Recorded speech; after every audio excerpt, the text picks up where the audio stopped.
Les débuts de la presse écrite française s'écrivent en 1631 avec la sortie du tout premier journal imprimé et créé par Théophraste Renaudot, la Gazette. Mais l'essor réel de la presse écrite se fait bien plus tard au XIXe siècle, favorisé par la modernisation des techniques de production et l'arrivée de la publicité. Dans ces années naissent des journaux encore vivants aujourd'hui, à l'instar du Figaro en 1826 ou de La Croix en 1880. Petit à petit, ces journaux prennent de l'ampleur et de la place dans la vie des Français. C'est à ce moment-là que des problématiques liées à la presse apparaissent, notamment celle autour de sa liberté, avec lequel on peut relever le célèbre discours de Victor Hugo sur la liberté de la presse datant du 11 septembre 1848. Les années filent et émergent alors les Échos, le Canard enchaîné et après les deux guerres, le Parisien, Le Monde, Paris Match, Libération, Marianne. Tous prennent la forme de journaux papier paraissant quotidiennement ou hebdomadairement. La presse française connaît un grand succès, pourtant son âge d'or est déjà derrière elle.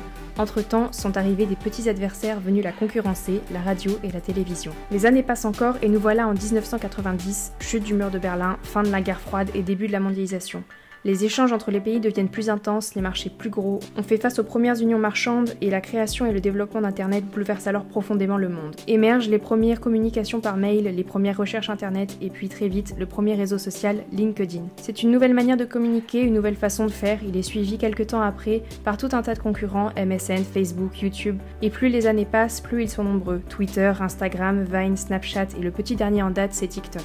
C'est en même pas 20 ans que les réseaux sociaux ont déboulé dans notre vie et ont transformé le devenir de la communication qu'on connaît aujourd'hui. Ils ont permis une libéralisation de la parole de tous les citoyens, certains disent qu'ils ont renforcé la liberté d'expression. Dans tous les cas aujourd'hui, ils prennent une place non négligeable dans nos vies et jouent un rôle majeur dans la société. Penchons-nous d'ailleurs sur quelques données pour y voir un peu plus clair.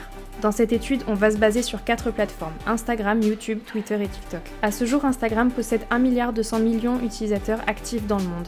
YouTube 2 milliards, TikTok 800 millions et Twitter 326 millions. Mais alors, quelles sont toutes ces personnes, me diriez-vous? Sans surprise, la population ciblée derrière tout ça, c'est les jeunes. Et dans la bulle des jeunes, on prend en compte des personnes allant jusqu'à 35 ans, voire 49 ans pour les statistiques de YouTube. Mais c'est vrai qu'à ce stade-là, on n'est plus sur des tout jeunes, on devrait plutôt dire des mi-jeunes ou mi-vieux, mais on veut vexer personne, donc on va juste donner les stats. C'est intéressant de voir que 71% des utilisateurs de Twitter ont moins de 44 ans, 71% aussi de ceux d'Instagram ont moins de 35 ans, 72% de ceux de YouTube ont moins de 49 ans et en ce qui concerne TikTok, et c'est chez lui que les chiffres sont les plus frappants, 41% des utilisateurs ont entre 16 et 24 ans. Cette tranche de population étant la plus active aujourd'hui, on peut se demander comment les médias traditionnels ont réussi à utiliser ces nouveaux moyens de communication et qu'en ont-ils fait.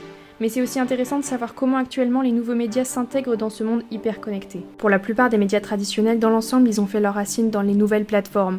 On va les retrouver sur Instagram, sur Twitter, sur YouTube, sur TikTok, sur Snapchat, où sont diffusés des programmes originaux et des informations plus généralement.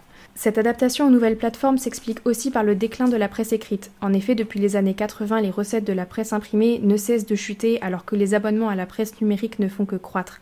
On parle d'ailleurs de fracture numérique. Mais alors qu'en est-il des nouveaux médias qui se créent depuis 5-6 ans? Comment font-ils pour récupérer des parts de marché? Comment arrivent-ils à émerger et s'imposer dans l'arène des gros médias et ce monde hyper concurrencé? Eh bien encore une fois, sans surprise, ils utilisent les nouvelles plateformes technologiques. Ils privilégient l'approche numérique, ils essaient d'être au goût du jour, de s'adapter au mieux aux nouvelles technologies pour capter le plus possible les utilisateurs. Parmi ces plateformes, YouTube est un peu la star des nouveaux médias. Vous connaissez sûrement Brut, Combini, qui font tout plein de choses sur YouTube, des interviews, des documentaires.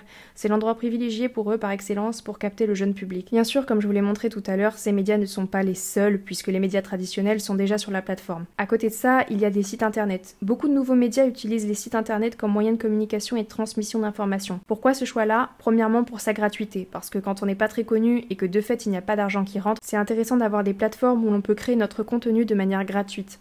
En plus de ça, c'est accessible à énormément de gens du moment qu'on a un téléphone, une tablette ou un ordinateur, et ça absolument partout dans le monde. Et aujourd'hui, tous les nouveaux entrants sur le marché médiatique s'emparent du numérique et ne s'intéressent même plus à la presse écrite. Reste à voir comment ce passage au numérique va s'inscrire dans les prochaines années, quel tournant va-t-il y avoir dans 5, 10, 15 ans pour la presse, va-t-on continuer à imprimer les journaux? Ça c'est une affaire à suivre.